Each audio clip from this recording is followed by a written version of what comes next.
Aqui no Rio de Janeiro, Cidade Alerta começa com perseguição, acidente e morte na rodovia Presidente Dutra, na altura de Seropédica, na Baixada Fluminense. Segundo testemunhas, o motorista de um carro ignorou uma ordem de parada da Polícia Rodoviária Federal. Resultado, saiu da pista e atropelou 4 pessoas num ponto de ônibus. Uma delas morreu na hora. No carro, os agentes encontraram 27 pistolas, 6 fuzis e pacotes com drogas. O motorista acabou preso. Obviamente, foi por isso que ele não obedeceu a ordem para parar. Queria escapar com todo esse material ilícito. Veja as cenas, são imagens gravadas por telespectadores e enviadas para a gente. Isso aconteceu pouco antes da chuva começar na região. Agora chove nesse trecho da Dutra em Seropédica. Minutos atrás isso não ocorria.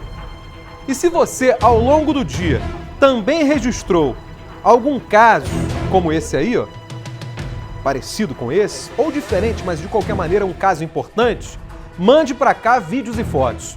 O WhatsApp está liberado 24 horas por dia. Já deixa salvo na agenda do telefone aí, ó. O número está na tela. 96974-3884. 96974-3884. Você também pode mandar informação e opinião através do Twitter, escrevendo na internet para que sua mensagem apareça daqui a pouquinho na tela da Record TV. Hashtag Cidade Alerta RJ.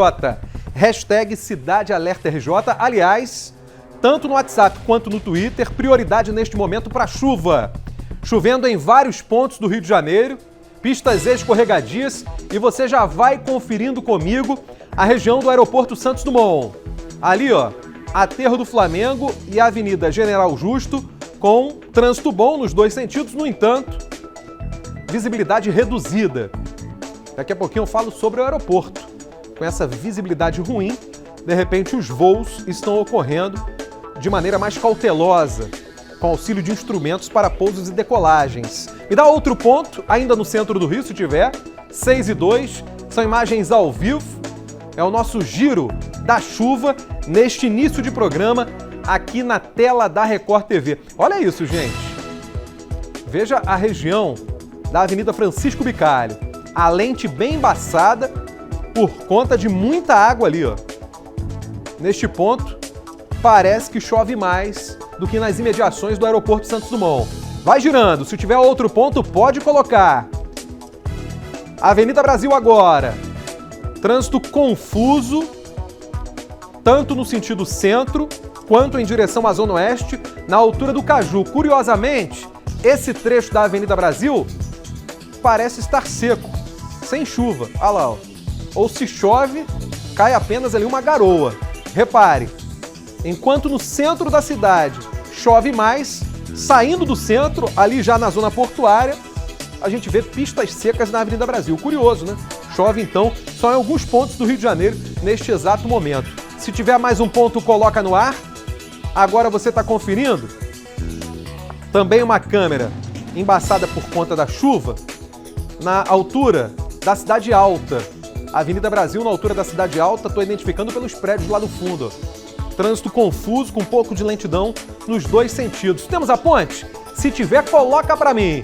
Na ponte Rio-Niterói parece que já choveu, mas isso não ocorre agora. Tempo de travessia em direção a Niterói, 39 minutos. Veja na direita, pontos de lentidão em direção a Niterói. Sentido Rio sem problemas, motorista atravessando em 13 minutos. Muita gente mandando mensagem. O Cláudio dizendo que na Baixada Fluminense, no centro de Nova Iguaçu, chove fino agora. Obrigado pela audiência, obrigado pela participação. Priscila Maia, boa noite, Hernani. Estamos ligados no Cidade Alerta, somos de Paracambi. Ô Priscila, da próxima vez escreve se está chovendo ou não, fiquei curioso. Será que chove em Paracambi, no pé da querida Serra das Araras? Na Baixada Fluminense? Hein? Em Nova Iguaçu chove, em Seropédica também. Provavelmente Paracambi também com chuva. Olha, na ponte, parece que tá chovendo fininho, fininho, né? Olha lá. Olha lá. Parece que está começando agora, inclusive, né? A lente vai ficando ali já com algumas gotículas. Estou percebendo isso neste exato momento. A qualquer instante eu volto a falar da chuva, contando com a sua participação. Mande vídeo se você está diante de algum problema provocado pelo mau tempo. Olha o WhatsApp aí, ó, 96974-3884. 96974-3884. Sua participação é fundamental. Tiroteios assustam população em Belfor Roxo. Os confrontos foram registrados na região de Santa Teresa e na comunidade Gogó da Ema. Olha isso, gente. Moradores gravaram imagens com celulares. Nos vídeos é possível ouvir os disparos. Vai acompanhando.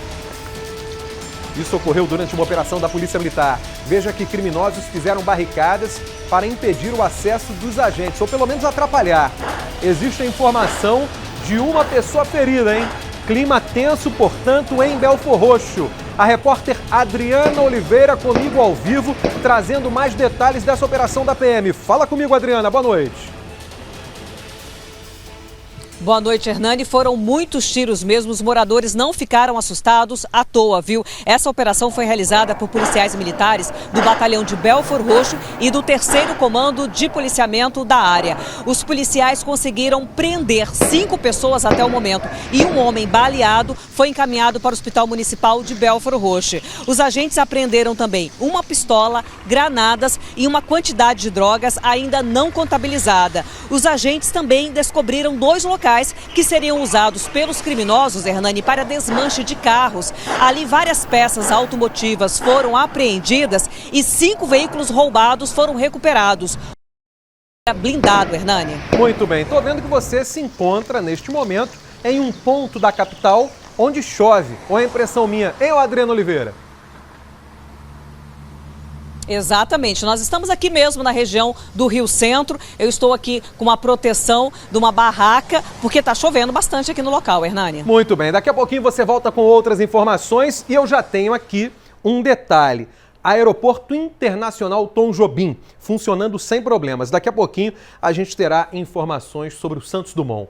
Na zona norte do Rio, a Polícia Civil desarticulou uma quadrilha que aplicava golpes no abastecimento de veículos de empresas.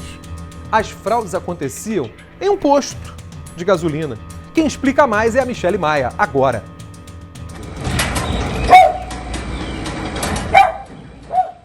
Os policiais precisaram pular o portão da casa de um dos suspeitos, já que ninguém atendeu ao chamado.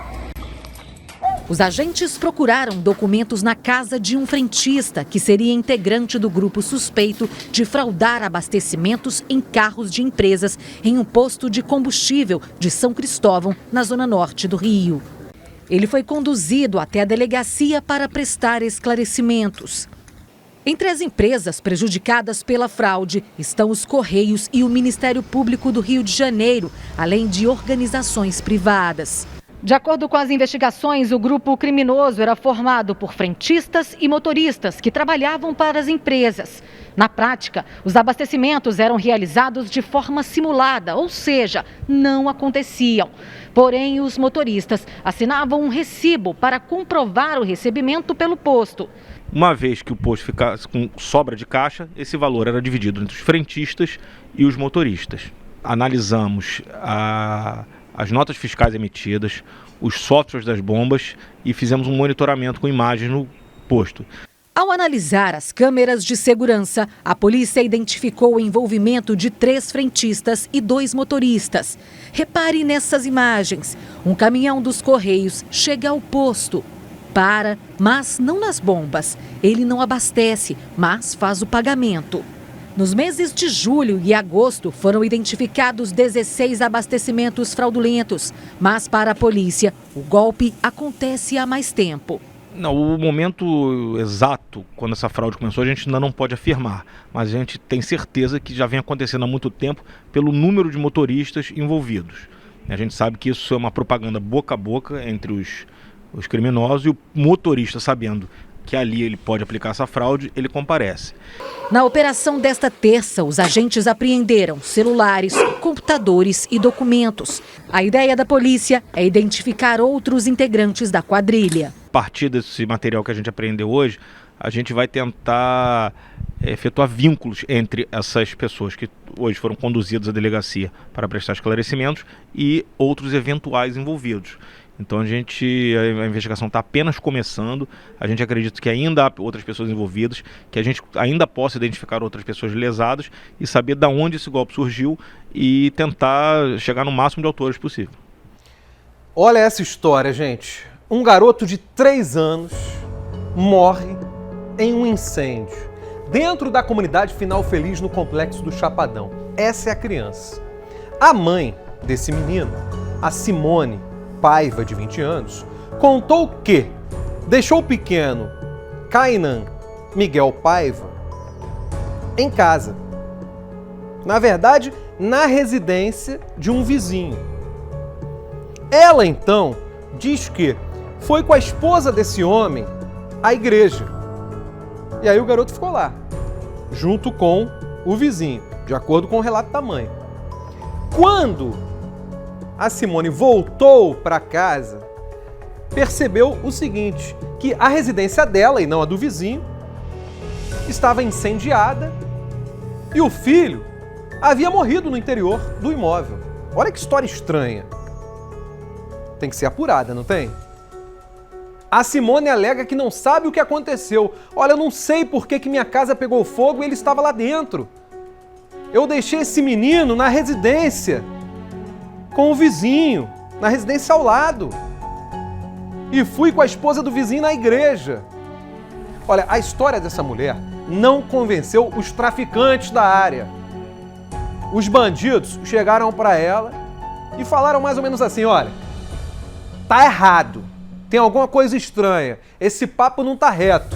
O criminoso fala assim, né?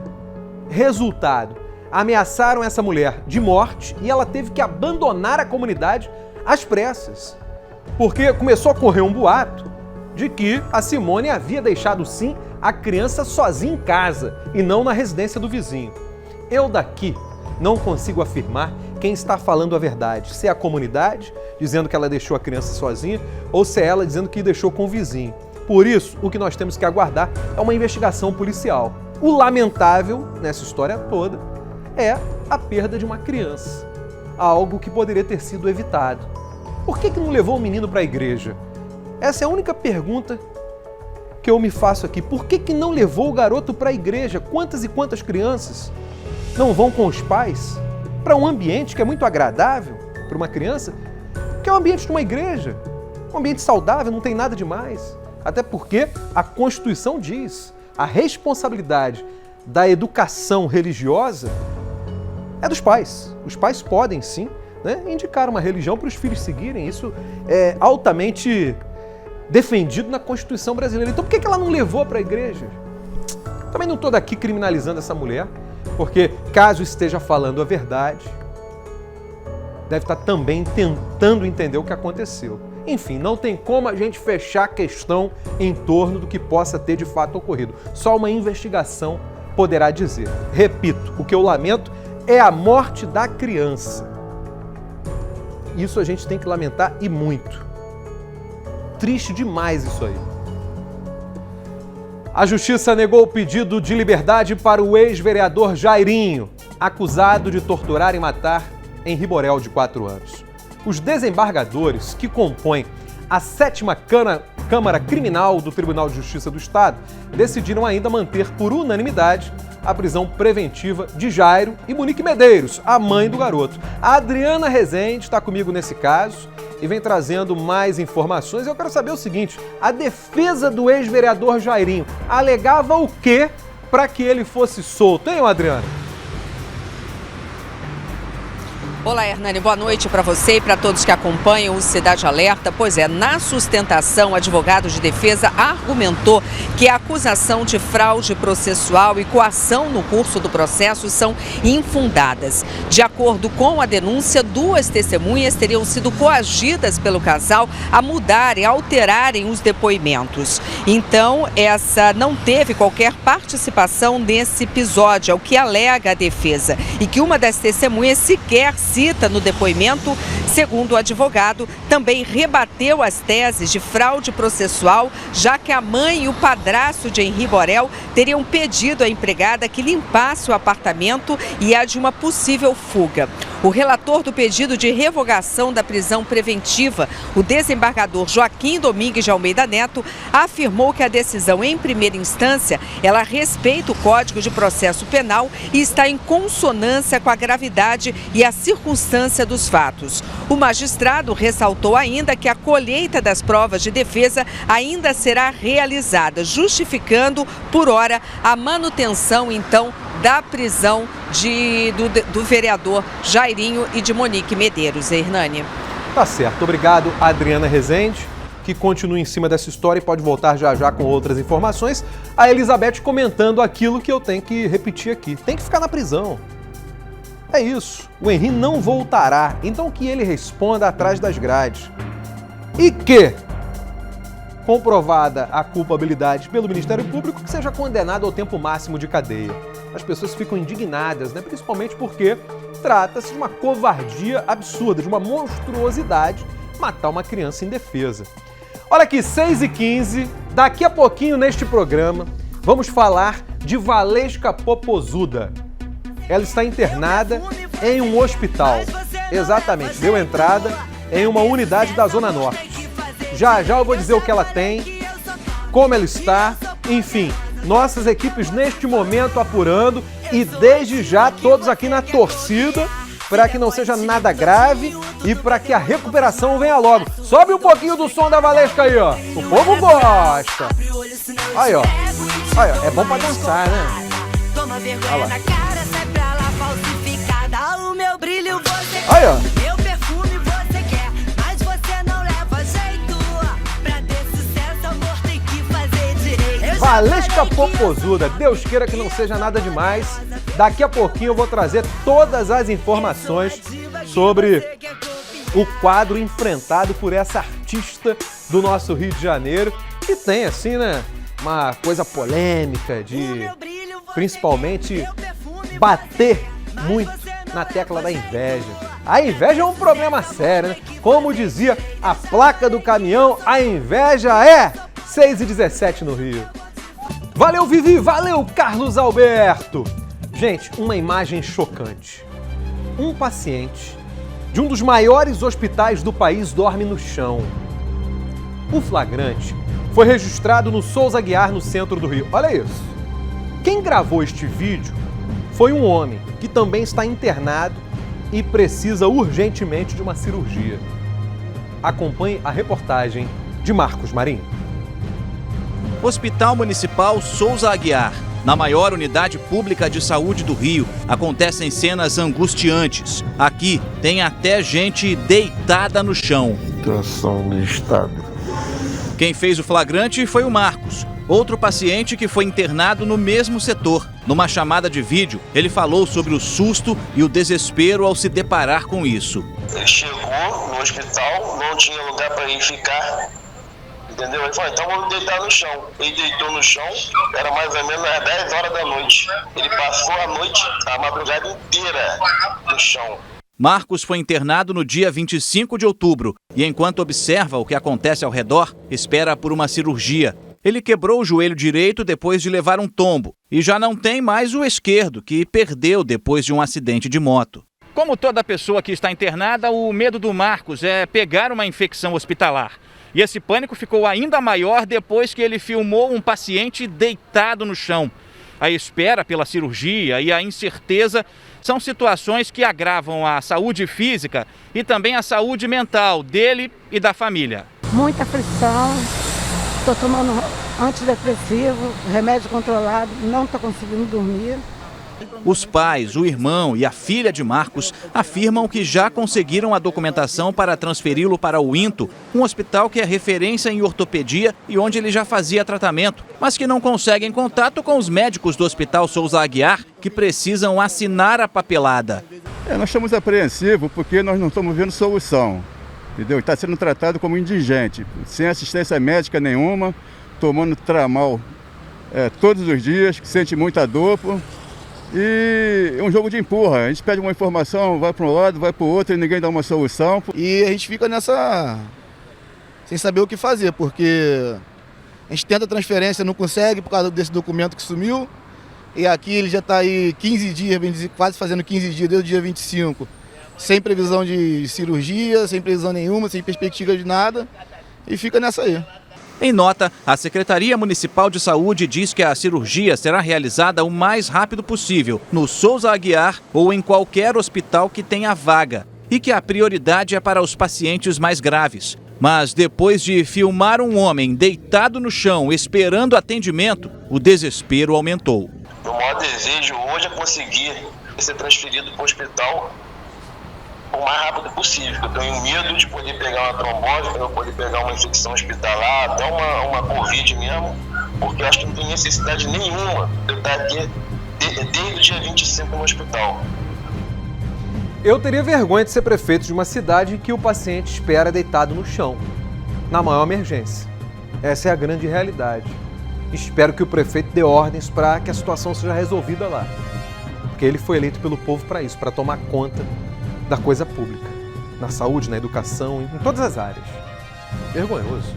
Hoje, 9 da noite, você acompanha as emoções de Gênesis. Potifar e Neferíades se reencontraram.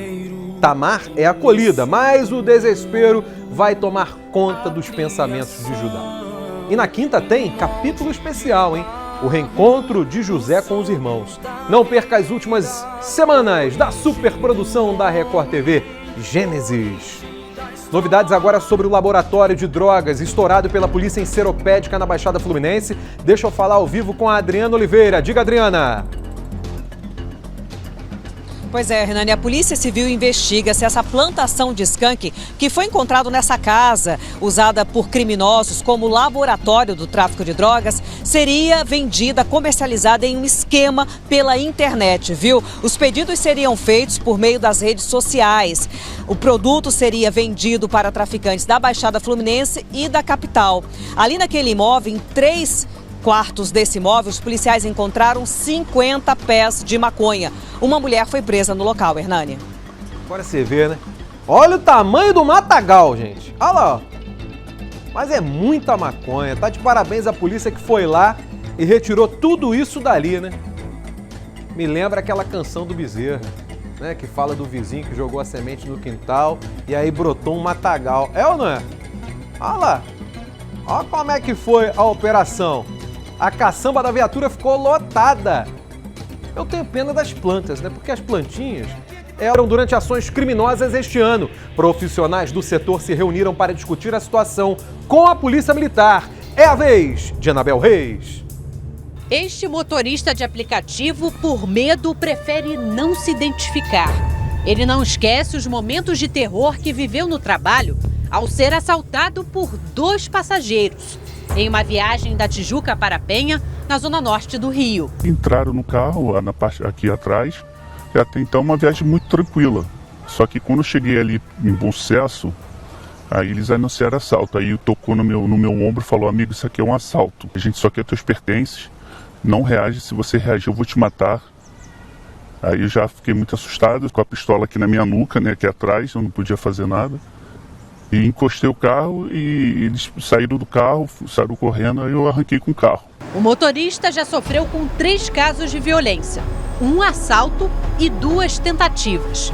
O maior receio é perder a vida, como aconteceu com um colega de profissão de 23 anos no último fim de semana, em São Gonçalo. E realmente o medo bate, né? O medo de perder a vida a qualquer momento por questão de assalto. Eu particularmente evito até de rodar em algumas áreas de risco.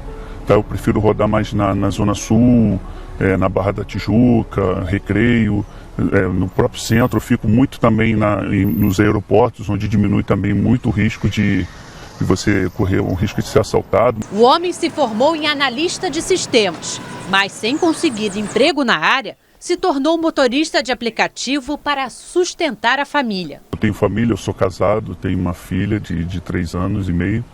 Então, assim, a gente, pela necessidade de poder trabalhar e levar o sustento para dentro de casa, a gente acaba ultrapassando essa dificuldade de trabalhar no aplicativo, sabendo dos riscos que a gente passa a todo momento. De acordo com o Instituto Fogo Cruzado, só este ano 9 motoristas de aplicativo foram baleados no Rio de Janeiro.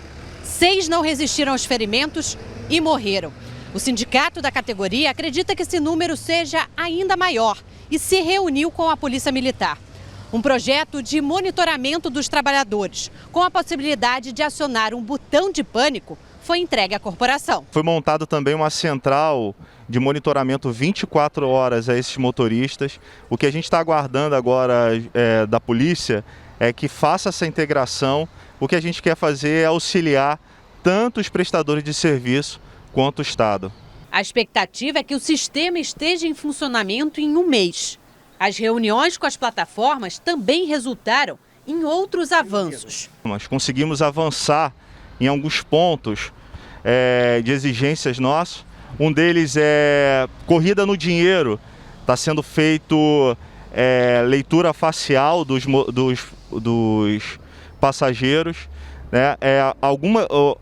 Tem a opção no próprio aplicativo de monitorar as corridas por vídeo. Então a gente também está conseguindo avançar junto às plataformas, sabendo que a parte de segurança também um dever da plataforma também pensar nesses prestadores de serviço. Segundo o sindicato, os lugares mais arriscados para os motoristas no Rio de Janeiro são São Gonçalo, Belfor Roxo, Nova Iguaçu e São João de Meriti. A categoria pretende entregar esse mapeamento e outros dados para auxiliar as investigações da Polícia Civil. Há uma quadrilha especializada em assalto a motoristas de aplicativo, né, e cobrar, né, uma efetividade mais ampla da Polícia Civil nas investigações. Meu amigo do aplicativo, tá difícil a vida, né? Assalto toda hora. E a gasolina que não para de subir? Gente do céu, já tem lugar batendo 8. Daqui a pouquinho, todo mundo vai ter que dar um jeito e comprar carro elétrico. Se bem que a conta de luz também tá subindo. Tá difícil. Ou então aquele veículo dos Flintstones. Você lembra? Que ele é aberto embaixo e você vai dando impulso com os pés. Tá complicado, Marcelinho. Tá complicado. Tá pensando o quê? Olha aqui, 2 suspeitos que estavam numa moto roubada provocaram um acidente. O que eles fizeram exatamente? Me conta, Adriana Rezende. Pois é, Hernani, homens do batalhão de choque faziam um patrulhamento pela estrada do Calundu, no bairro Vila São José, em Duque de Caxias, quando deram ordem de parada. O motoqueiro, ele ignorou. Houve, então, uma perseguição e troca de tiros. A moto dos bandidos acabou atingindo um poste. Os criminosos foram levados pelos bombeiros para o Hospital Municipal de Belfor Roxo. A ocorrência foi registrada na Delegacia de Campos Elíseos, Hernani. Olha lá, ó. Olha que situação. Batalhão de choque estava na área e aí não teve jeito. Batalhão de choque foi pra cima. Que é isso, né? Duque de Caxias na Baixada Fluminense. 6h30, ainda hoje, investigações do acidente que matou a cantora Marília Mendonça e outras 4 pessoas. Depois do trabalho de resgate feito no local da tragédia, em Caratinga, Minas Gerais, hoje os destroços do avião estão sendo levados para a perícia em outros estados, inclusive aqui para o Rio de Janeiro. Dividiram, né, a carcaça do avião vindo para cá, os motores para outro local e a apuração seguindo, a apuração em andamento. Daqui a pouquinho, portanto, você terá as últimas informações com relação a esse trabalho de investigação realizado pelas autoridades. PMs do 15º Batalhão recuperaram em Gramacho, Duque de Caxias, um caminhão de carga que tinha sido roubado. Eles chegaram ao local depois de uma denúncia e foram recebidos a tiros. Os criminosos fugiram e ninguém ficou ferido. A carga de frango também foi recuperada. A Polícia Civil apreendeu num depósito em Nova Iguaçu 1 tonelada de material furtado de operadoras de telefonia. Dentro de sacos espalhados pelo local, havia chumbo, caixas de aço, tampas, baterias e outros objetos. O proprietário do depósito foi identificado e terá que prestar explicações. Mais de 200 cápsulas de cocaína e 70 pedras de crack estavam com 2 criminosos presos pela Polícia Militar em Niterói. A abordagem aconteceu num dos acessos à comunidade do Abacaxi, onde a PM fez uma ação para a retirada de barricadas. Os bandidos também estavam de posse de uma pistola. Olha aqui, tô com novas imagens da perseguição na rodovia Presidente Dutra. Um motorista fugia de policiais rodoviários federais quando perdeu a direção e atingiu 4 pessoas. Gente, uma delas morreu na hora. Você viu ali até uma viatura da Polícia Militar no local, em apoio à PRF. Agora você já está observando imagens mais atuais, porque logo depois dessa confusão toda começou a chover. A Polícia Civil já para a realização da perícia e o Felipe Figueira comigo trazendo mais detalhes. Veja na esquerda o que esse homem transportava dentro do carro e por isso não queria parar. Felipe Figueira. Boa noite para você, Hernani, para quem nos acompanha aqui no Cidade Alerta Rio. Antes de conversar aqui com o inspetor Cristiano Mendes da Polícia Rodoviária Federal, vamos mostrar para vocês todo esse material apreendido nesta ação da tarde de hoje, na região de Seropédica, aqui no Rio de Janeiro. Olha só, são mais de meia tonelada de maconha, ao todo 570 quilos de maconha, são 41 armas de fogo, 35 pistolas e 6 fuzis, 80 carregadores e 100 munições. Todo esse material, esse armamento, Hernani, estava no compartimento de carga de um veículo que estava trafegando pela BR-116 na altura do quilômetro 204, como eu disse, em Seropédica, na pista sentido Rio. Foi um trabalho conjunto da Polícia Rodoviária Federal e da Coordenadoria de Recursos Especiais da Polícia Civil do Rio de Janeiro, a CORE. Eu estou aqui com o Cristiano Mendes, que é inspetor da PRF. Boa noite, obrigado pela sua participação, Cristiano, aqui no Cidade Alerta Rio. Como eu disse, foi um trabalho conjunto. Vocês tinham essa informação, um trabalho de inteligência das duas polícias, duas forças de segurança, de que esse material estava a caminho do Rio de Janeiro? Boa noite. Boa noite às pessoas que estão nos assistindo. Sim, foi um trabalho conjunto, é uma ação integrada, realizada pela inteligência da Polícia Rodoviária Federal e o CORE da Polícia Civil do Estado do Rio de Janeiro. Ela é uma operação que faz parte da nossa Operação Égide, que teve início no dia 1º de outubro e visa combater o tráfico de drogas, armas, bem como o roubo de cargas e de veículos nas rodovias federais fluminenses. Quando a equipe avistou esse veículo suspeito, vocês deram a ordem de parada que foi desobedecida.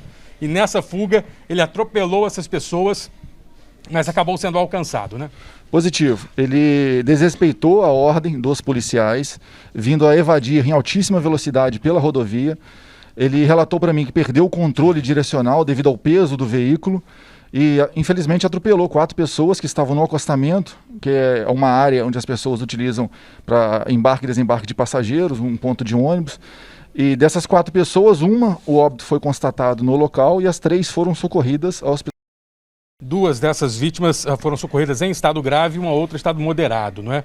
Agora, esse veículo que transportava esse material, ele estava tendo o auxílio de um outro carro, né? Que acabou sendo alcançado mais adiante também. Sim, posteriormente, conforme as informações levantadas, nós conseguimos localizar este batedor que estava com ele, que confirmou que estavam em viagem conjunto, e ele foi preso e serão conduzidos à delegacia da Polícia Civil do CORE. Agora, nesse trabalho de investigação, vocês descobriram qual seria o destino desse armamento e de toda essa droga? Eles relataram que pegaram o veículo em Itajaí, Santa Catarina, e o destino seria a capital fluminense. Para alguma comunidade ou algumas comunidades cariocas, sim, né? Positivo. E relatou ainda que receberia a quantia de R$8 mil pelo transporte. Ele disse que era motorista de Uber na cidade, contudo ficou desempregado e teve que fazer esse tipo de transporte para conseguir sustentar a família. Portanto, Hernani, o saldo desse trabalho de hoje, 2 presos. Infelizmente, uma vítima inocente acabou morta, atropelada por um desses criminosos. E um excelente trabalho conjunto aí da Polícia Rodoviária Federal com a Polícia Civil do Rio de Janeiro, né, Hernani? Exatamente. Felipe, se você puder mostrar o arsenal mais um pouco e até, de repente, o policial rodoviário federal ao seu lado puder explicar, né, a arma mais perigosa que a gente vê aí. Eu estou observando um fuzil ali, né? Um fuzil. Talvez seja a arma mais cara, inclusive, no mercado negro. Aliás, mais de um fuzil. Agora a gente está vendo os demais, ó. São vários. Quer dizer, Felipe Figueira, fala um pouquinho sobre as armas com ele aí, inclusive armas com um desenho ali, né? Um desenho. As armas pretas têm um desenho, enfim. Fala pra gente um pouco sobre isso, se ele tiver condições aí de explicar melhor. Pois é, ele é um desenho de um personagem famoso, né, de série e filme. O Hernani está curioso aqui sobre esse armamento, né, os detalhes dele, dos fuzis que chamam a atenção. Queria que você explicasse, falasse um pouco mais do poderio dessas armas. Sim, nós temos aqui, foram apreendidos 35 pistolas 9mm. Dos fuzis, os 6 fuzis, 2 são calibre 7,62, 4 são calibre 5,56. Os calibres 7,62 possuem uma alta energia, um alto poder de alcance, e inclusive não é recomendado para a utilização em área urbana. São cerca de 100 munições, .45, que também tem uma energia muito grande, que causa um estrago muito grande se atingir o corpo de uma pessoa. E o valor dessas armas é bem elevado também, o valor nós não calculamos, mas com certeza são milhões de reais aí que é o prejuízo estimado para a organização criminosa. Agora, não se sabe se o destino seria para narcomilícias, para o tráfico de drogas. Esse vai ser um trabalho posterior de investigação? Pois é, as informações continuam. Após a apreensão, é continuado o levantamento das informações. O motorista não forneceu mais detalhes e a gente continua com o trabalho conjunto, integrado, com um objetivo que tem sido alcançado, que é trazer segurança para a população do estado do Rio de Janeiro. Pois é, um trabalho importante, afinal de contas, no Rio se vive uma guerrilha urbana. Podemos dizer assim, porque a característica da criminalidade do Rio é essa, né, de enfrentamento do tráfico de drogas, das milícias, com alto poder de fogo, e que recebem essas armas vindas de outros locais, de outros países, de outros estados que chegam aqui. E esse trabalho de conjunto de inteligência é extremamente importante para evitar que isso continue a acontecer. Com certeza. A Polícia Rodoviária Federal e o CORE têm feito trabalhos brilhantes e isso vai continuar. A população carioca pode se sentir protegida, que nós estamos aqui para auxiliar a todos da melhor forma possível. Agradeço a sua participação, mais uma vez, parabéns pelo trabalho. É isso, Hernani. Parabéns por esse trabalho das polícias, né? Eu estou aqui curioso também com uma outra coisa. O local de fabricação, há mais de um local ou essas armas, elas foram fabricadas em um mesmo país e conseguiram chegar ao Brasil aí por uma rota clandestina? Porque são muitas armas diferentes. De repente, há até países diferentes que fabricaram isso, né? São países diferentes de fabricação, né? Sim. Sim, Hernani, são diversos países, não têm a mesma origem. Essas armas não têm a mesma origem, né? São fabricações em países diferentes. Agora vê que coisa. Tá certo, Felipe Figueira em cima dessa história. Eu tô feliz por 2 motivos. Primeiro, deram um prejuízo no tráfico ou na narcomilícia. É um prejuízo grande. O carregamento é pesado, caro. Um fuzil desse no mercado negro custa aí pelo menos 50 mil reais. Se a gente fizer uma conta aí de fuzis, pistolas e tal, ali tem mais de 1 milhão. Em armas e drogas, sem medo de errar, eu digo que tem mais de 1 milhão. Então deram um prejuízo bacana nesses vagabundos. Esse é um ponto. Segundo ponto que eu também, ao observar, fico feliz. A integração envolvendo a Polícia Rodoviária Federal e a Polícia Civil do Estado do Rio de Janeiro. Isso é bacana, porque a gente percebe as autoridades unidas para combater o crime. Agora, obviamente, o ponto que me faz lamentar daqui é saber que pessoas inocentes perderam a vida ao serem atropeladas na beira de uma estrada. Fica um alerta. Muito cuidado ao transitar nas beiradas de rodovias. Sejam rodovias estaduais, sejam rodovias federais. De vez em quando tem gente atropelada. É claro que essas pessoas foram vítimas de um bandido em fuga, mas às vezes acontece também de uma roda soltar de um caminhão, de outros acidentes acontecerem, né? Às vezes uma roda solta de um caminhão, um outro motorista que vem atrás, quer desviar e a roda não atinge a pessoa, mas um carro perde a direção ao ver aquilo e atinge. Enfim, é muito perigoso transitar nas beiradas das rodovias. Eu sei que para muita gente só há esse caminho. Muitas vezes só há esse caminho. Pessoas que querem às vezes ir num comércio perto de casa e tal. Então fica também um alerta para as autoridades para em determinados povoados buscarem caminhos para a população, né? As prefeituras Brasil afora têm condições de ajudar, buscando um caminho diferente, mais seguro, para evitar que os moradores fiquem em risco. Felipe Figueira continua comigo nessa cobertura. Fala, Felipe. Só para complementar tirar a sua dúvida, né, Hernani, da informação precisa. Das armas, as pistolas têm fabricação argentina, os fuzis 4 são de fabricação americana, norte-americana, e 2 fabricação alemã. Quer dizer, as de fabricação argentina, obviamente, entram com mais facilidade no Brasil. O país fica aqui do lado. Agora, imagina você como essas armas vieram da Alemanha, dos Estados Unidos para cá. Pelo amor de Deus. Isso aí tem uma rota internacional de tráfico de armas. Essa rota precisa ser interrompida. E aí, essa parceria que a gente vê de Polícia Rodoviária Federal com Polícia Civil, ela tem que ser ampliada. De repente até com polícias internacionais, para que a rota envolvendo vários países acabe. Olha aqui, hoje 15 para as 10 da noite, um grande acontecimento vai mudar a vida de todos em Hope Valley. Não perca o episódio especial de Quando Chama o Coração. Eu gosto muito. Aliás, toda vez que vejo, lembro do Canadá. É um país bacana, né? É sim, é bacana demais o Canadá. Tem Toronto, Montreal, Quebec, Ottawa. O pessoal aqui no Brasil fala mais Ottawa, Ottawa. Lá no Canadá fala desse jeito. Um casal ficou preso injustamente por quase 3 anos pela morte do próprio filho. Esses dois respondiam por tortura e assassinato. Mas o menino, gente, morreu de meningite. É um absurdo. É uma reportagem de Diogo Menezes. Brinco com ela, agora que a mãe vai gravar você brincando com ela. Que meu filho era meu sonho, era minha vida, entendeu? Era tudo pra mim. Era a razão de eu viver. A morte repentina de um filho. No hospital de Gossi, eu chegava perto dele assim, Arthur, acorda pra nós ir embora. Mas não acordou.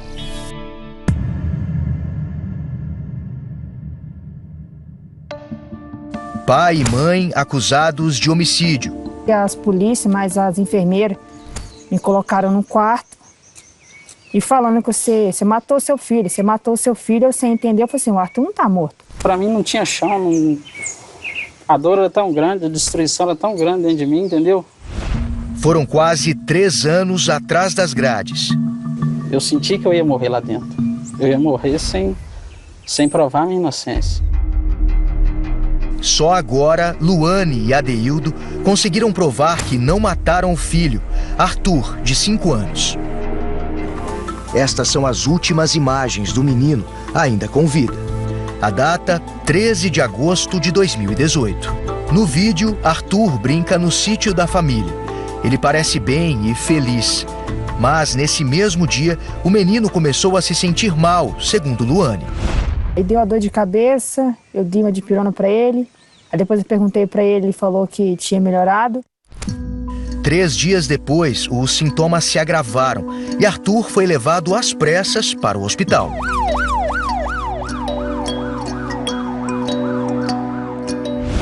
Na quarta-feira foi o dia que ele sentiu mais dor de cabeça. Ele pegou e vomitou, o estômago dele não aceitou. Aí foi onde a gente arrumou uma ambulância e levou ele para o hospital de Iguaçuí. Assim que chegou no pronto-socorro de Iguaçuí, segundo a família, o Arthur sofreu uma convulsão e passou por uma bateria de exames. Cerca de 4 horas depois, ele já estava morto. Por conta de algumas manchas que surgiram no corpo da criança, a polícia militar foi acionada. E Luane já saiu daqui presa. Os 2 policiais, mas o conselho tutelar já estava entrando já. E falou assim, daqui você não sai, você entra pra dentro. Você tá presa. Só falava que que eu tinha matado ele. E pelas manchas, entendeu? Que saíram, a primeira... Eu nem gosto de falar, a acusação que saiu do hospital foi agressão, entendeu? O casal foi levado para a delegacia de Alegre, uma cidade vizinha. Adeildo diz que foi ameaçado pelo delegado de plantão. Eu mostrava para ele, o que é isso, o que é essa mancha? Eu falei, não sei, senhor, eu não sei o que aconteceu no hospital, não fiquei sabendo de nada. E ele falou, foi agressão, você bateu. Falei, não bati não, senhor. Eles falaram, não, vou te pegar, vou levar para um quartinho, vou te moer você no pau. O senhor falava que a gente tinha que confessar, porque senão ia ser pior pra gente. O relatório final da Polícia Civil afirma que Adeildo teria confessado que agrediu o menino dias antes, na volta de uma pescaria, com golpes nas costas e na cabeça. A violência teria se repetido no dia seguinte. Ainda segundo o documento, Luane também teria dito que o filho contou sobre as agressões e reclamou de dores, mas que ela não impediu o marido por medo. Luane e Adeildo negam ter confessado qualquer crime. Essa história não existe. Não. Isso nunca foi dito por vocês, nem sob ameaças. Não. Eles puseram o que eles queriam lá. O laudo cadavérico atestou a presença de manchas arroxeadas, pequenas e superficiais, no tórax, abdômen, na coxa e no antebraço direitos e nas costas de Arthur. Adeildo e Luane foram indiciados pelo crime de tortura e tiveram a prisão preventiva decretada pela Justiça. Os pais de Luane acompanharam o drama de perto e iniciaram uma luta para provar a inocência do casal. Foi muito duro, porque é muito difícil pra gente, principalmente a gente que é mãe, né? De ver minha filha ali naquele sofrimento, ela não poder despedir do filho, ela mais o esposo, né? E nem poder enterrar ele. No dia 3 de setembro, pouco mais de 2 semanas após a prisão do casal, o laudo da perícia confirmou que Arthur havia morrido em decorrência de uma meningite purulenta. Nós verificamos que no laudo complementar estava lá, em letras garrafais, que a morte tinha se dado por doença patológica, meningite purulenta. Se essa morte é natural e se foi causada por meningite, onde tem homicídio? A meningite é uma inflamação que atinge o sistema nervoso central, em especial as chamadas meninges, membranas que revestem o cérebro e a medula espinhal. Segundo especialistas, o processo infeccioso pode atingir órgãos vitais e também os vasos sanguíneos, provocando manchas pelo corpo e até amputações. Essas manchas vermelhas ocorrem por conta de vasculite, uma inflamação no vaso. Então você tem o complexo infeccioso obstruindo, dando uma inflamação e obstruindo esse vaso. Apesar das provas, o Ministério Público ofereceu denúncia contra o casal por homicídio qualificado. Luane e Adeildo passaram 2 anos e 7 meses atrás das grades. Foi muito difícil encarar isso tudo. A perca dele e encarar as pessoas acusando a gente de ter matado ele. Luane conta que era hostilizada pelas outras detentas. A pior coisa do mundo é a gente estar dentro de um quartinho pequenininho, que é dentro de um presídio. Gente de tudo quanto é jeito. Arrumava um grupinho de mulher e falava assim, lá, vamos pegar aquela ali? Que ele matou o filho dela. A saudade da filha, hoje com 10 anos, foi outro tormento para o casal. Luane ficou mais de 1 ano sem ver a menina. No primeiro Natal que eu passei lá, que ela tinha pedido um presente para Papai Noel. Que ela queria uma caixa bem grande para trazer o pai dela, mas a mãe dela para casa. E eu pensava de noite, como é que tá a mente da Amanda lá? Como é que tá a cabecinha dela? Isso que mais dói, quando você tá na situação que você não pode fazer nada, só pedir a Deus. Em março deste ano, a Justiça concedeu ao casal uma liberdade provisória. Na hora que falou Adeildo Souza da Silva, junto todos os seus kits. Aquilo é como se você soltar um passarinho da gaiola, entendeu? Há pouco mais de 1 mês, Adeildo e Luane foram inocentados da acusação de homicídio. O júri popular foi realizado no último dia 29 de setembro, aqui no Fórum de Dores do Rio Preto. Depois de 4 horas de debates, todos os 7 jurados votaram pela absolvição do casal. O laudo da perícia, peça-chave da defesa, foi decisivo para comprovar que Arthur não morreu vítima de agressão e que a prisão dos pais do menino foi um erro. Tinha certeza que um dia eu ia sair. Um dia eu ia sair e ia mostrar a verdadeira história.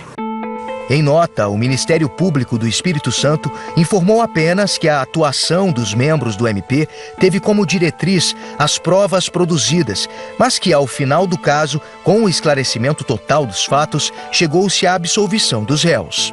Já o delegado-geral de polícia do Espírito Santo disse que a corregedoria abriu um procedimento para apurar se o casal foi coagido a confessar as supostas agressões contra a criança.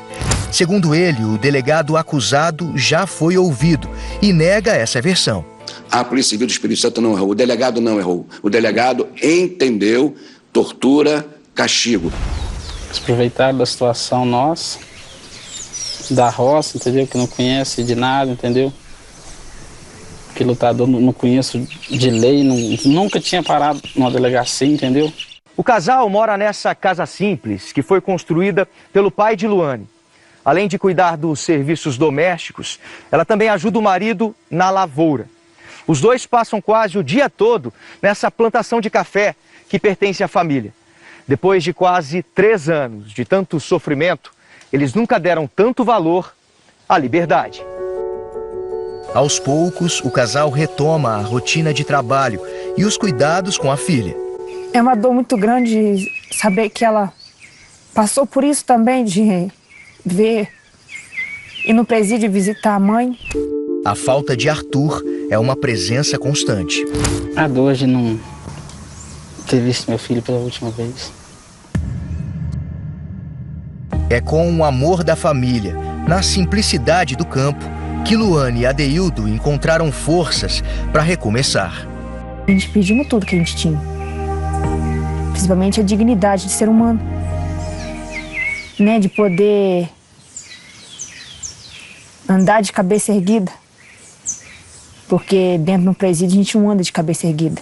Passei o que passei, fui lá embaixo no fundo do poço, pedi, não tinha muita coisa não, mas nós era felizes. Mas eu não importo, não vou recomeçar de novo.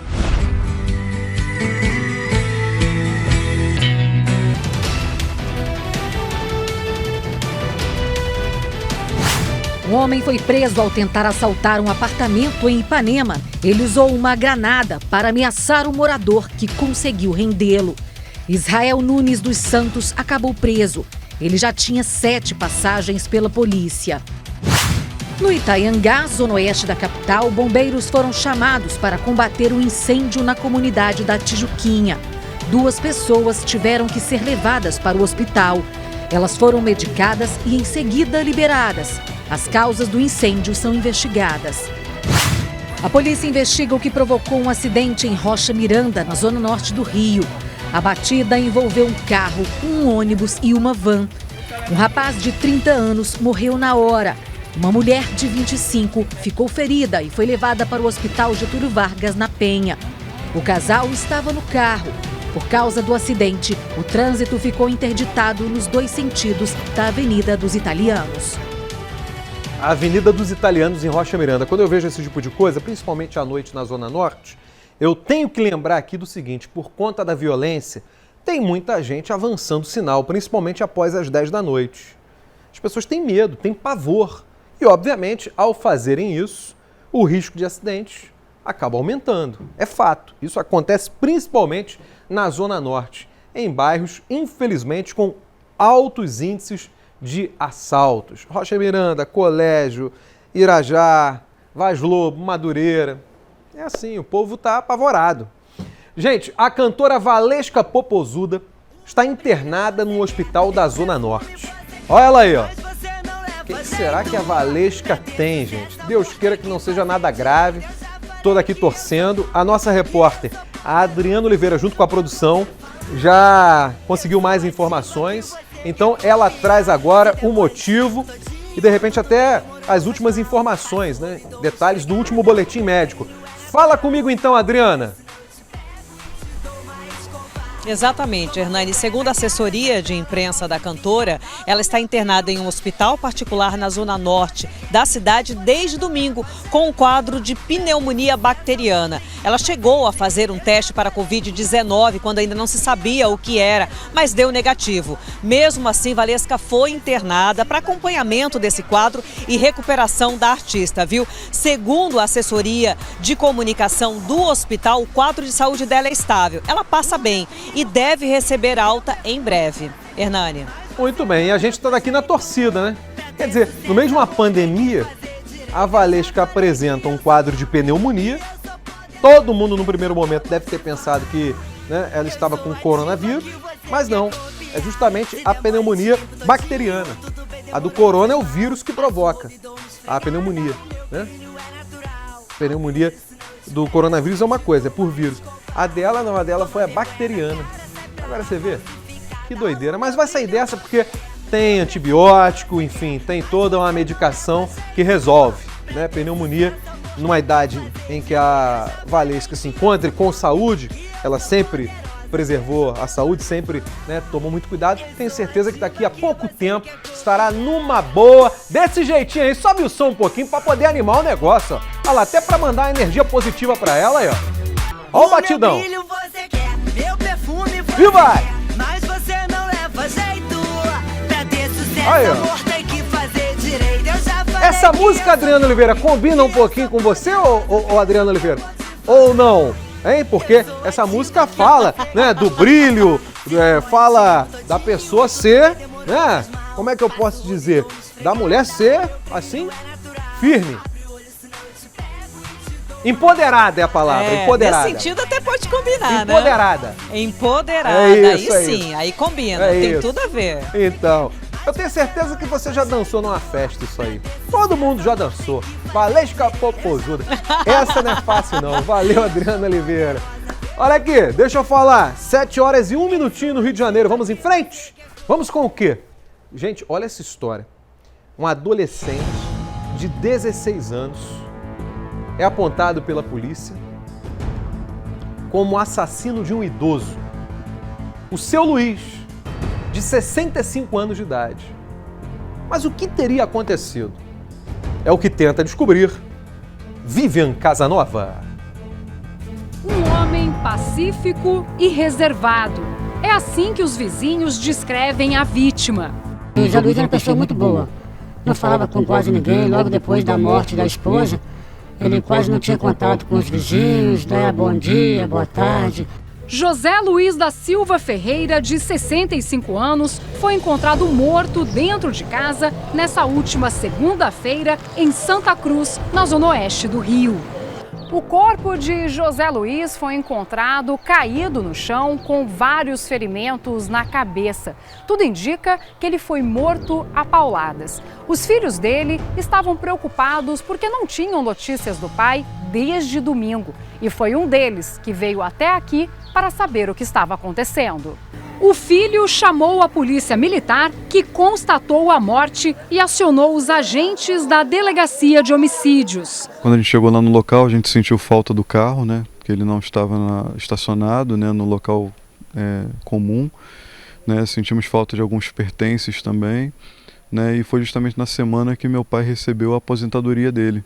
Né? Então, juntando tudo isso, a gente está chegando aí, né? Claro, a polícia está fazendo a investigação, né? Mas tudo indica que foi um latrocínio, né? Foi um roubo seguido de morte. Segundo os filhos da vítima, José Luiz trabalhava fazendo filmagens em uma igreja aqui da região e também participava de um projeto social que acolhia menores infratores recém-saídos de unidades socioeducativas. Recentemente, ele havia acolhido dentro da própria casa um menor de 16 anos. Essa é a segunda morte trágica na família. Em 2013, a esposa de José Luiz foi assassinada a golpes de faca dentro de casa. Ela e o marido haviam acolhido um sobrinho que era usuário de drogas. O jovem tinha um comportamento agressivo e matou a mulher. Uma situação muito complicada, né? Foi um ato covarde, né? E assim, eu faço esse apelo, né, assim, a todas as pessoas, né, tome muito cuidado, né, a quem se coloca na sua casa, né, porque a gente nunca sabe a reação de pessoas estranhas. A Delegacia de Homicídios investiga o caso. Até o momento, só se sabe que um celular e uma televisão foram levados pelo assassino. A família acredita que o menor cometeu o crime. O adolescente não foi mais visto depois da morte de José. Que essa pessoa, né, que teve o último contato com meu pai, ele se pronuncie, né, para a gente entender realmente de fato o que aconteceu. Recebendo aqui as últimas informações sobre a morte da cantora Marília Mendonça e outras 4 pessoas na queda de avião em Caratinga, Minas Gerais. A fuselagem da aeronave já está a caminho do Rio de Janeiro e a Adriana Rezende vem com detalhes agora ao vivo em frente ao CENIPA, o Centro de Investigação e Prevenção de Acidentes Aeronáuticos, na Ilha do Governador. Diga, Adriana.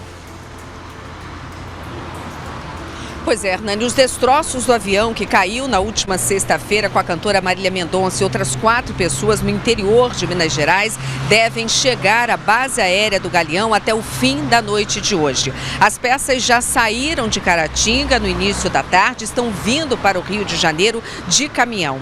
É uma viagem longa, dura entre 7 e 8 horas e um percurso de mais de 470 quilômetros entre a cidade de Caratinga e a capital fluminense. A previsão é que assim que a fuselagem chegue ao Rio de Janeiro, ela vá direto para um hangar que já foi separado dentro do Aeroporto Internacional Tom Jobim. Lá, o que restou da aeronave vai passar então por uma perícia mais detalhada, que será feita por técnicos e engenheiros do CERIPA 3, que é o Centro Regional de Investigação e Prevenção de Acidentes Aeronáuticos. Ele é ligado ao CERIPA e funciona aqui dentro da Prefeitura da Aeronáutica do Galeão. Os investigadores da FAB eles já iniciaram esse trabalho de perícia no local do acidente. Desde sábado passado, eles recolheram material, tiraram fotos e ouviram testemunhas que presenciaram a queda. Até agora, o que se sabe é que a aeronave ela tinha autorização para fazer táxi aéreo, estava com a documentação em dia, o piloto era experiente, mas houve um choque desse bimotor com uma torre de alta tensão antes de cair. As causas exatas, então, desse acidente aéreo, elas serão investigadas e apuradas aqui no Rio de Janeiro, através do CERIPA 3. Também uma outra investigação está sendo realizada em paralelo pela Polícia Civil de Minas Gerais. E a FAB já informou que a conclusão dessa investigação será breve, terá o menor tempo possível. Agora há pouco chegou uma outra informação de que os destroços, nesse momento, estão passando pela cidade de Além Paraíba, que faz divisa com o estado do Rio de Janeiro. A previsão de chegada aqui, segundo guardas municipais que passaram agora há pouco por aqui, é de 10h30 da noite. Os 2 motores do avião, eles ainda estão em Caratinga. Havia uma indecisão se viriam para o Rio de Janeiro ou se serão levados para uma empresa em Sorocaba, uma mecânica que também é especializada nesse tipo de investigação. Portanto, os destroços devem chegar até as 10h30 da noite e vão entrar exatamente por esse portão que está aqui atrás de mim, Hernani. Exatamente. Está aí a Adriana Rezende trazendo informações dessa história tão triste, né? Agora, Adriana, mudando de assunto, estou vendo que você está num lugar que lembra demais a minha infância, perto da Praça do Avião, né? Eu, quando passava por ali, de carro com meu pai, era doido para parar e entrar naquele avião que fica no meio da praça. Acho que nem dá para fazer isso, mas eu, na cabeça de criança, tinha esse pensamento. Você está aí pertinho da Praça do Avião, não é isso? Na Estrada do Galeão?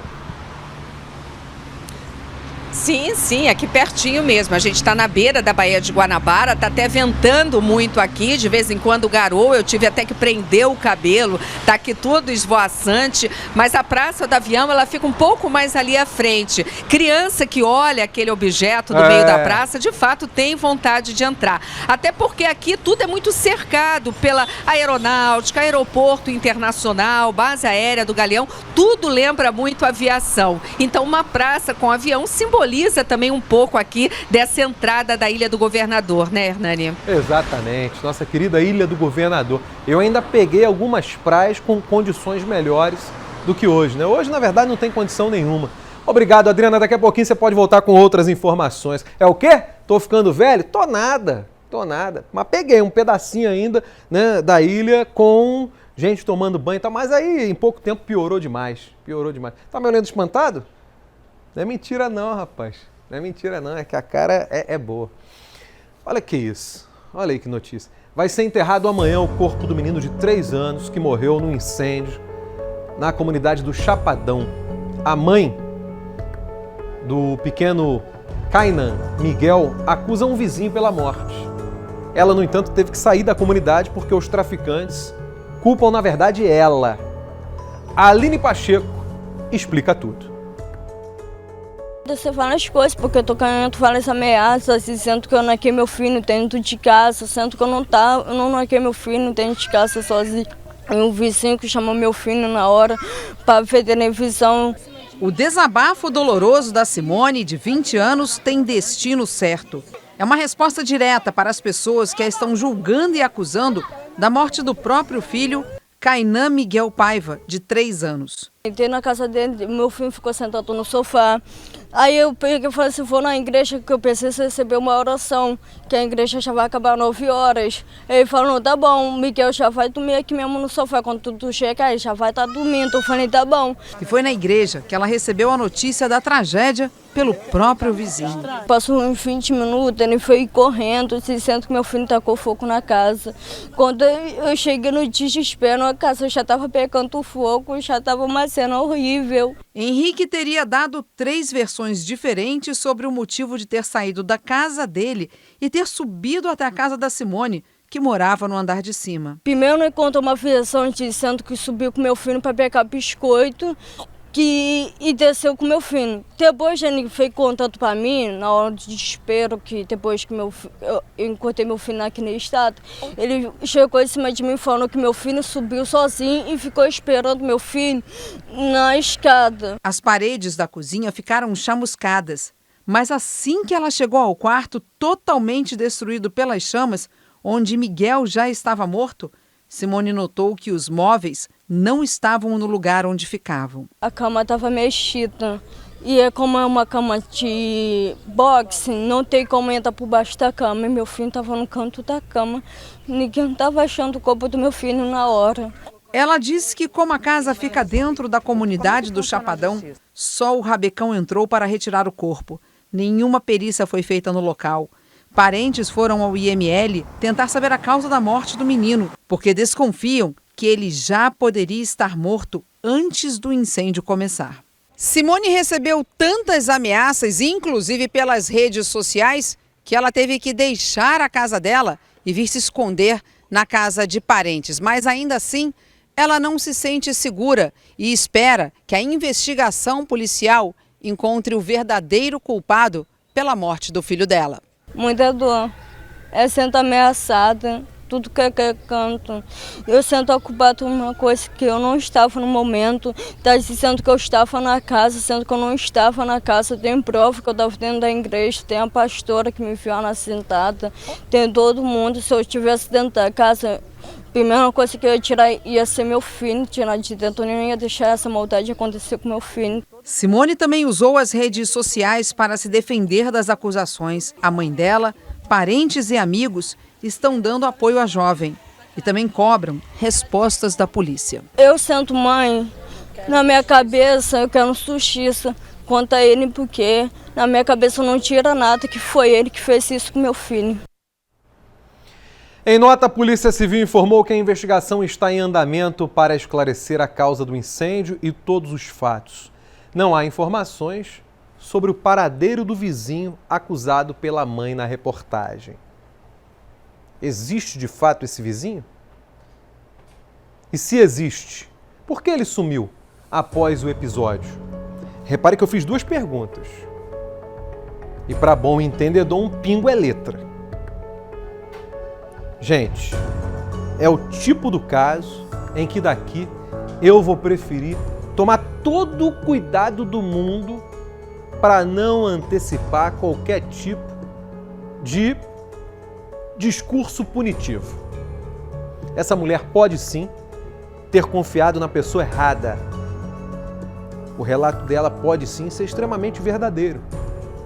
Agora, só a Polícia Civil investigando poderá concluir isso. Eu não estava lá, todos nós que estamos acompanhando este programa não estávamos, então fica difícil a gente fazer qualquer julgamento.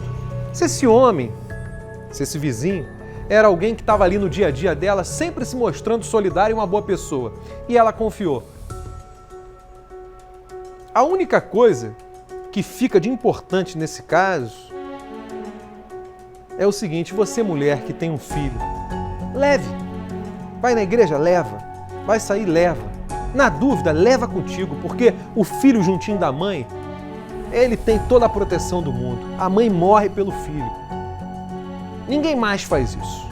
Só a mãe e o pai. Não é verdade? A mãe, então, é aquilo. Então, na dúvida, não deixa com qualquer um. Por mais que, de repente, essa pessoa até demonstre ser extremamente confiável. Se for a tua mãe, né, a avó da criança, se for a mãe do teu marido, né, no caso, a outra avó, a avó paterna, até tudo bem. Uma tia de extrema confiança, né, uma irmã tua, uma irmã do teu marido. Agora, do contrário, é extremamente perigoso. Extremamente perigoso. E agora fica essa dúvida. Essa mulher deixou com esse vizinho que agiu de maneira negligente ou não? Está usando esse discurso como defesa. Acho difícil, né? Uma mãe mentir por conta de defesa. A maior punição ela já está recebendo. A perda dessa criança. Isso aí eu tenho certeza que jamais sairá do coração dessa mulher, infelizmente. Ainda no complexo do Chapadão, uma mulher morreu atropelada por uma viatura da Polícia Militar. Tá feia a coisa na área, hein? Testemunhas contaram que Maria Santos Silva, conhecida como Zezé, ia comprar pão quando foi atingida pelo veículo. Ela chegou a ser levada pelos próprios PMs para o hospital Juscelino Kubitschek em Nilópolis, mas não resistiu. Revoltados, os moradores fizeram um protesto. Colocaram um lençol ali, ó, no meio de uma via, com a palavra justiça. Segundo a Polícia Civil, o motorista deve responder por homicídio culposo, quando não há intenção de matar. Em nota, a Polícia Militar informou que o atropelamento ocorreu durante uma perseguição a 2 suspeitos. A PM garante que está prestando assistência à família da vítima. Eu fico pensando aqui também, né, na cabeça desse policial militar. Eu duvido que um cidadão de bem, que coloca essa farda e vai para a rua para arriscar a vida, queria se envolver em algo assim. Tirar num acidente de trânsito a vida de uma pessoa inocente, de uma pessoa de bem. Então fica daqui meu profundo pesar à família dessa mulher, mas também um sentimento de solidariedade à família do PM, que deve estar arrasado. Gente, deve estar arrasado. E os responsáveis pela perseguição? Foram quem? Bandidos. A polícia não estaria em alta velocidade atrás de criminosos se ali criminosos não existissem. Mais uma, né, circunstância colateral da movimentação de bandidos numa área. A gente tem que enxergar a coisa como ela é. Não podemos aqui, né, distorcer. Gente, em Maricá, um pedreiro foi assassinado. Veja ele, Matheus. Mas por que, Hernani? Eu vou te explicar depois do intervalo. Fique na Record. Um pedreiro de 25 anos foi morto com um tiro na cabeça quando voltava para casa em Maricá. Segundo a família, Matheus teria sido confundido com um traficante. Kézia Oliveira. Eu fico escutando o áudio dele o dia inteiro para sentir ele perto de mim. Se o garoto tivesse traficando, tivesse trocando tiro com polícia, para que ele estava se matando de trabalhar dia e noite na chuva e fazendo entrega? A tristeza e a revolta são de uma mãe que viu o filho morto, baleado após uma operação policial no dia 20 de outubro, na comunidade Risca-Faca, em Maricá, na região metropolitana. Matheus Laranjeiras da Silva, de 25 anos, era pedreiro e estava a caminho de casa quando foi surpreendido pela ação. Segundo testemunhas, ele teria sido questionado a respeito de uma suposta carga de drogas, mas ao dizer que não sabia, teria sido agredido e levou um tiro na nuca. Eu vi o corpo dele, eu só não tive coragem de chegar perto. E eu perguntava pelo Matheus, tinha algum Matheus nessa operação? Tinha algum Matheus nessa operação? E eles, não tinha Matheus nenhum nessa operação. Eu falei, quem é aquele que está ali deitado? Eu sabia que era ele. Mesmo assim, Andressa diz que entrou em desespero ao ter certeza do que havia acontecido. Eu só via a escuridão na minha frente, o corpo do meu filho esticado lá naquele lugar. A arquiteta se surpreendeu quando foi questionada por um dos policiais. Ele falou assim para mim, seu filho tinha envolvimento? Eu falei que não, que ele não tinha envolvimento. Ele falou assim, isso é o que a senhora sabe, né? Andressa não se conforma com o que ouviu. E o que falaram com o pai dele no momento era que meu filho tinha trocado tiro com eles e que ele era traficante. A mãe diz que o filho nunca teve envolvimento com tráfico. Os próprios moradores que foram ao local, quando viram que era ele, não é possível. Ele não tinha envolvimento com nada. Ele era um garoto exemplar. Pai de um filho de 5 anos que ele criava sozinho, Matheus trabalhava como pedreiro ao lado da mãe, que é arquiteta. Ela não queria que o filho continuasse morando ali.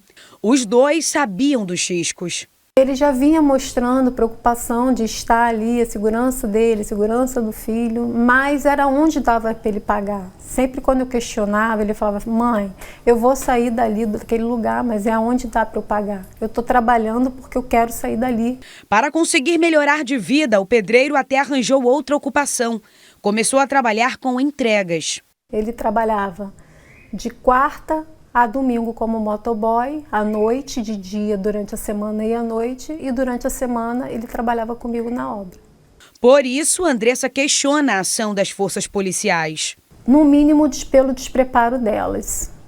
Nesse momento, eu acredito que não houve uma operação inteligente.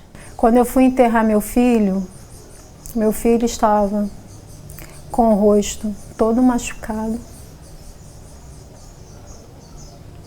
Meu filho estava com um tiro na cabeça, na lateral da cabeça. Uma pessoa trocando tiro. A arquiteta pede que a sociedade reflita sobre essas operações em comunidades.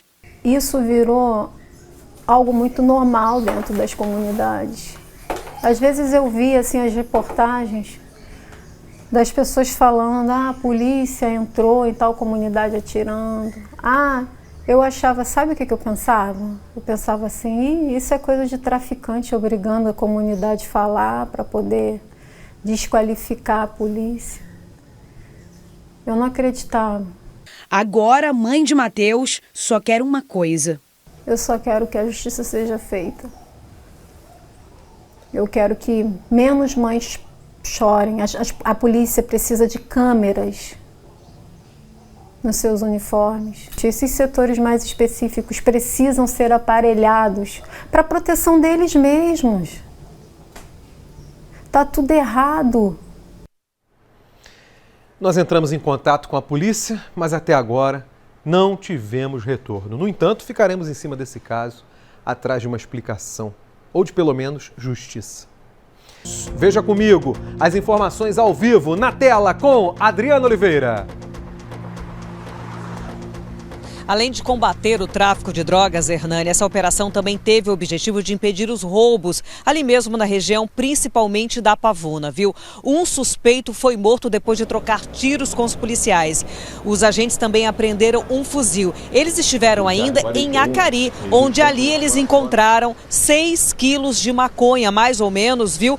3 pés da planta grande e algumas mudas, tá? A maconha estava sendo cultivada em uma casa também usada como laboratório do tráfico de drogas. Outro laboratório, olha só, ali no local os policiais encontraram um caderno com diversas anotações de como cultivar a maconha, Hernani. Aí, mais um laboratório, hein? Mostramos aquele de seropédica e agora você tá vendo aí um esqueminha em Acari. Olha lá, quer dizer, resolveram acabar com o atravessador.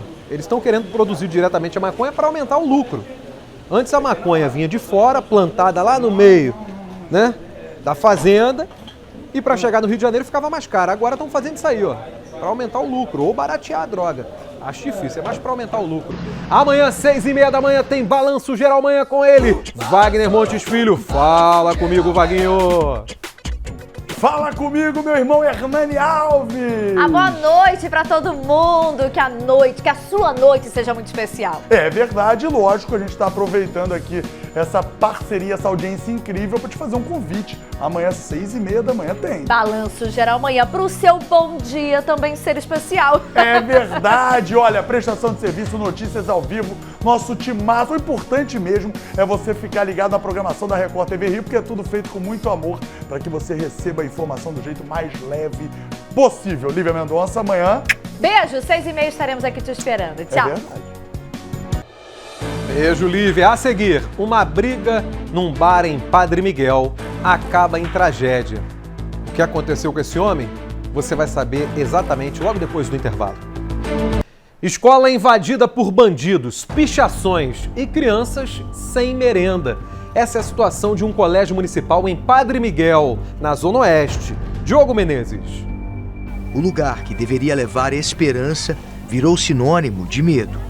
Eu quero até tirar meu filho daqui, desse colégio. Eu só não tirei ele por causa da pandemia. Medo, né? Porque o colégio também, ultimamente, tem sofrido bastante ataque. Os pais de alunos se reuniram em frente à escola municipal Professor Vantuil da Silva Cardoso, em Padre Miguel, na zona norte do Rio, para reclamar do vandalismo. Eles ficam lá dentro soltando pipa, jogam bola e muitas das vezes elas mandam eles sair, eles não saem, porque já é homem grande, já é menino grande, entendeu? Elas são mulher, fica aqui sozinha. Eles pulam, eles fazem festa aí, trazem som. Segundo os pais de alunos, só nas últimas semanas a escola foi invadida 5 vezes.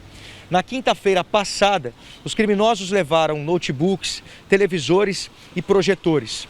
A escola ficou fechada logo após esse ataque e os alunos foram atendidos de forma remota. As aulas presenciais só voltaram na sexta-feira e ainda estão com horário reduzido. Pega às 7h30 e larga às 10h30. Só estou falando isso. Eles alegam que não tem como ficar com as crianças mais tarde, porque tem que resolver várias situações aqui na sala de aula. Nessa última invasão, os fios de eletricidade do banheiro e da cozinha também foram levados. As fotos mostram as fiações destruídas. Por conta disso, os refrigeradores estão desligados e os alunos ficaram sem merenda. A diretora avisou que não vai poder servir o almoço das crianças, né?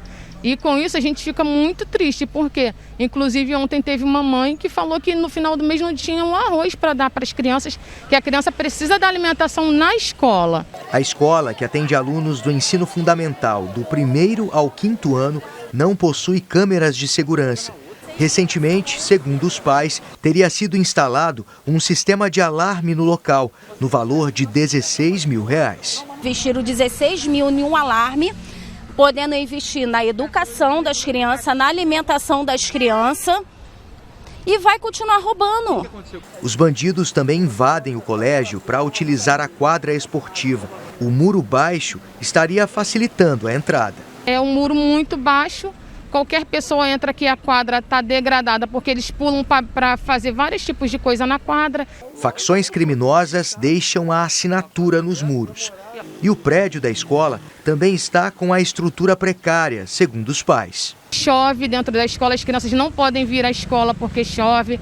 Os pais pedem mais segurança, para evitar que a sala de aula seja o cenário de um problema maior. O medo agora é deixar meu filho em aula. O que pode acontecer? A gente pode chegar aqui e encontrar um acidente, um desastre aqui. Em nota, a Secretaria Municipal de Educação informou que irá fazer os reparos na escola. Confira comigo os destaques do Jornal da Record, que começa daqui a pouquinho. Boa noite. Dia de decisões importantes em Brasília. No Jornal da Record você vai acompanhar os detalhes do julgamento no STF, que já tem maioria para barrar o mecanismo das emendas de relator. A suspensão do repasse das verbas foi confirmada por 6 ministros do Supremo. E acontece no momento em que a Câmara tenta avançar na votação da PEC dos precatórios. Destroços do avião de Marília Mendonça deixam Caratinga e seguem para o Cenipa, no Rio de Janeiro. Futebol, o sorteio define as chaves do Campeonato Paulista. Na série especial, você vai conhecer as técnicas mais avançadas para a reconstrução dos seios após o câncer de mama. O Jornal da Record chega daqui a pouco, às 7:55. Até já! Agora o desaparecimento daqueles 3 meninos em Belfor Roxo, na Baixada Fluminense. A polícia prendeu hoje o gerente do tráfico de drogas do Morro Castelar, onde Lucas, Alexandre e Fernando moravam. Esse criminoso teria sido o mandante e também teria participado da tortura e do assassinato dos meninos. Vem chegando Felipe Batista. Vitor Hugo dos Santos, o VT, chegou em silêncio à divisão de homicídios da Baixada Fluminense. O suspeito não resistiu à prisão quando os policiais chegaram até este local onde ele estava escondido em Cabo Frio, na região dos Lagos. A Polícia Civil trata Vitor Hugo como peça-chave para solucionar o caso envolvendo o sumiço e a morte dos meninos. O nome dele já aparecia neste cartaz divulgado pelo Disque Denúncia em julho deste ano. De acordo com as denúncias, Vitinho VT era gerente do tráfico de drogas na comunidade do Castelar, em Belfor Roxo. Segundo as investigações da Polícia Civil, tudo leva a crer que o suspeito foi não só o mandante do crime, mas também teria participado do sumiço, tortura e assassinato das crianças. Em Cabo Frio, ele fugia inclusive do próprio tráfico de drogas, depois que a alta cúpula da facção teria ficado irritada com o caso brutal envolvendo os meninos. A polícia suspeita de pelo menos 10 execuções a mando do Tribunal do Tráfico. Seriam criminosos envolvidos no caso ou que omitiram informações aos chefes da maior facção do Rio de Janeiro. Willer Castro da Silva, o Stala, suspeito de dividir as funções de gerência do tráfico com Vitinho e de ter participado do assassinato das crianças, foi um dos mortos recentemente. Os primos Lucas e Alexandre da Silva, de 8 e 10 anos, e o amigo deles, Fernando Henrique Ribeiro, de 12, sumiram no dia 27 de dezembro do ano passado. Eles tinham saído para jogar bola e não voltaram mais. A investigação aponta que eles foram raptados por causa do furto de um passarinho. Essas imagens encontradas pelo Ministério Público, divulgadas em março deste ano, mostram as crianças passando por uma rua do bairro vizinho de onde sumiram no dia do desaparecimento. Desde então, pressionada, a Polícia Civil intensificou a investigação e fez uma série de operações envolvendo o caso. No fim de julho, usaram até mergulhadores para fazer buscas neste rio de Belfor Roxo, onde os corpos dos meninos podem ter sido jogados. Uma ossada chegou a ser encontrada, mas o laudo indicou que os ossos eram de animais. Preso nesta terça-feira, Vitor Hugo dos Santos também é acusado de participar da tortura de um homem, apontado injustamente de estar envolvido no desaparecimento dos meninos. Ele era inocente e foi espancado a mando dos traficantes em janeiro deste ano. Outras 9 pessoas também são acusadas do crime. No Cidade Alerta Rio é hora da minha questão mais complicada, que é justamente pedir para você ajudar famílias a encontrar pessoas. Este é Gustavo Costa dos Santos, 27 anos. Sumiu no dia 26 de outubro. Ele mora no bairro de Paciência. Você sabe de alguma coisa? Se sabe, não tenha medo. Ligue para o telefone que está na tela ou mande mensagem. 97-409-0677. Muitas pessoas têm medo, não tenha medo. 97-409-0677. Tem uma família querendo muito reencontrar esse rapaz. Briga de bar termina em tragédia no bairro de Padre Miguel. Um motorista de aplicativo foi encontrado morto numa comunidade às margens da Avenida Brasil. A polícia investiga se traficantes ou milicianos estão por trás do assassinato. Denis Queiroz. O vídeo gravado depois de uma partida entre amigos revela uma grande paixão de Charles, o futebol. Sou grupo, sou amigo, sou da rapaziada aí. Charles Alves, de 30 anos, era motorista de aplicativo e pai de um adolescente de 12. Charles foi encontrado morto com um tiro no rosto, logo após uma confusão neste bar. No IML, o pai da vítima fez um desabafo. Isso aí foi uma covardia, né?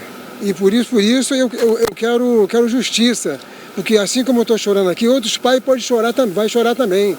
Não está sendo fácil para segurar com essa barra, cara, porque você perdeu um filho assim, cheio de saúde, trabalhador. O Charles se divertia com amigos aqui no Ponto Chique, região boêmia de Padre Miguel, na zona oeste do Rio de Janeiro. Segundo testemunhas, o local aqui durante os fins de semana fica muito lotado. Vários barzinhos, como o que ele estava, costumam colocar mesas e cadeiras no asfalto, que atrapalha bastante o trânsito. Foi quando o Charles, que estava com um grupo de amigos, não gostou que um homem que também estava em um outro grupo colocou um balde de vodka na mesa em que ele estava. Começou então uma briga, uma confusão generalizada, até as pessoas que não tinham nada a ver com a história acabaram sendo agredidas. Segundo ainda as testemunhas, o Charles tentou apaziguar, tentou acabar com a briga, mas não conseguiu. Os amigos que estavam com ele saíram rapidamente aqui do local e acabaram levando a melhor. Mas a vítima, o motorista de aplicativo, foi colocado num carro por homens que, segundo as testemunhas, fazem parte da milícia aqui da região e depois disso desapareceu. Para a polícia, o motivo do crime ainda é um mistério. Os investigadores fizeram a perícia no local e vasculharam a região, na tentativa de esclarecer várias dúvidas. O motorista teria sido morto por milicianos, por traficantes ou pela narcomilícia. Quem convivia com Charles garante que ele não tinha inimigos. Todos os frequentadores do bar são unânimes em afirmar que o Charles tentou o tempo todo apartar a briga. Ele foi sequestrado por criminosos depois que a confusão já havia terminado e ele foi buscar o carro dele onde ele havia estacionado. O corpo do motorista de aplicativo foi encontrado na comunidade da Metral, que faz parte da Vila Kennedy, um dos redutos de traficantes mais violentos da zona oeste do Rio de Janeiro. O mais curioso é que o veículo do motorista de aplicativo foi deixado próximo ao bar. Segundo a polícia, os criminosos arrombaram o carro e roubaram o celular e a chave do veículo. Um amigo de Charles, que também estava na confusão, foi trazido aqui para a região, mas conseguiu sobreviver. Segundo a polícia, ele apanhou bastante dos criminosos, está com problemas de memória e não consegue lembrar exatamente o que aconteceu. Ele era querido por todos ali, por todos, né? Nem eu mesmo sabia, com tanta gente que apareceu, cara. E a casa ficou superlotada.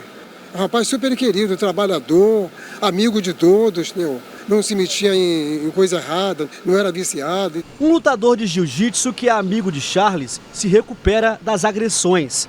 Ele não corre risco de morrer e deve ser chamado para prestar depoimento assim que estiver em melhores condições físicas e psicológicas.